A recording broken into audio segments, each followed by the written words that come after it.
श्री स्वामी समर्थ. मुंबईमधील काही लोक स्वामी दर्शनासाठी आले. ब्रह्मचारी बुवांनी लखोबाला बाजारात गूळ आणण्यास सांगितले.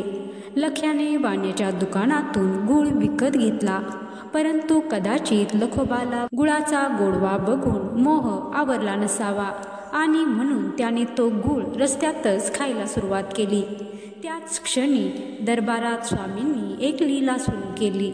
स्वामी महाराज एकाएकी हूं करत रडायला लागले आणि शिव्या देत बोलू लागले.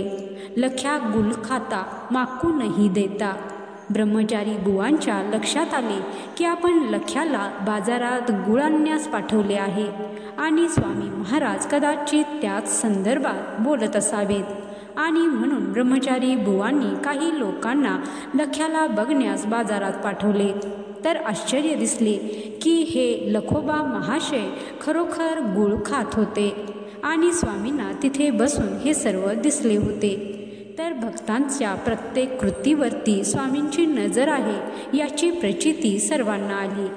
तर या कथेचा बोध हाच की भक्तांच्या प्रत्येक कृतीवर स्वामींची नजर असते. मग ती चांगली कृती असो किंवा वाईट कृती, स्वामी सर्व पाहत आहेत हे कायम लक्षात ठेवा. धन्यवाद. जय श्री स्वामी समर्थ.